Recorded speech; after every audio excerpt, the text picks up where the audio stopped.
I'm John Duncan, Head of Health Records for NHS Lanarkshire, and I have an interesting story to tell about a Polish patient who was in Myers Hospital during the Second World War.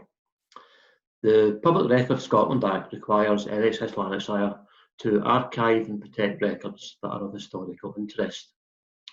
North Lanarkshire Council Archives provides this service for us, and while they were carefully cataloguing and preserving our records, they came across a piece of sheet music dated the 9th of July 1940.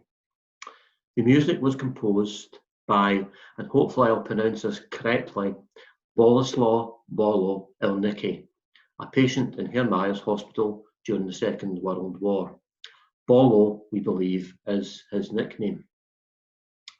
The sheet music stated it was dedicated to his nurse, Miss Jean Johnson. The outside cover had a drawing of a map depicting a tartanised Scotland, along with the flags of the Allies pushing swords back against the Nazis, who are depicted as an ominous dark cloud over the English Channel and France. The North Lanarkshire Council archivist realised both the importance of the document and the relevance of the current Second World War remembrance celebrations, and contacted me immediately, and it too caught my imagination. I issued an appeal to find staff who could read music and have it recorded. I was amazed by the response that I received. After a few weeks, I had the recording. The music is definitely an original piece.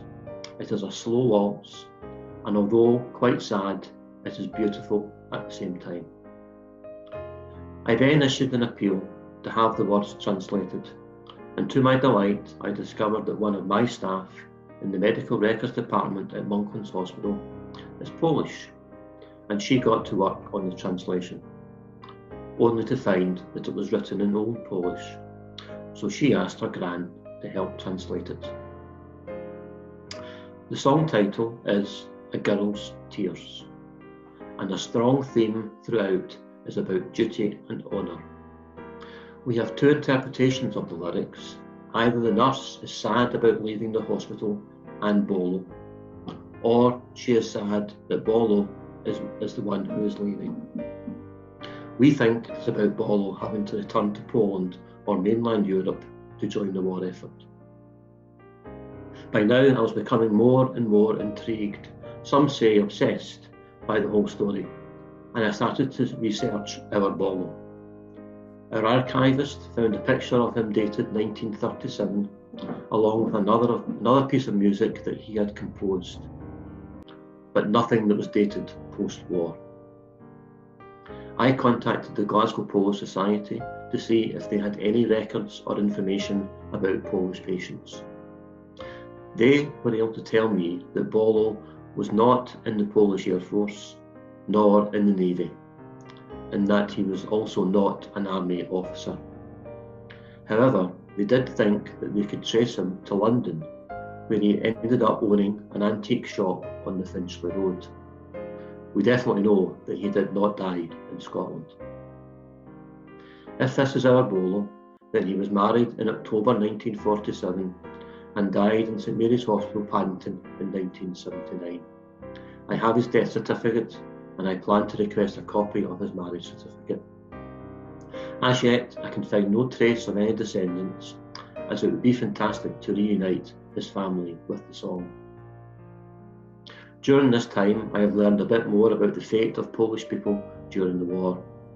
Musicians and entertainers like Bollo, who stayed behind in Poland, were made to entertain German officers in clubs, but at the same time, they were also serving the resistance movement. On Sunday, the 31st of May, the musician Ten Sheds, who is a former student of the RSMAND Glasgow, performed the song live during a virtual Facebook gig. This was the first time that we had heard the song come fully to life. It was amazing. Ten Sheds is going to record this and send it to me for the NHSL archive. I am also working with the Myers management team to see how we can add this into the hospital's history, alongside that of George Orwell, who was also a patient in the hospital. The song is very poignant at this moment in time because of both the anniversary of VED and the challenges and losses experienced by the NHS due to the current pandemic. My search for Bollo continues. As for Miss Jane Johnson, the nurse, that story has yet to begin. Thank you.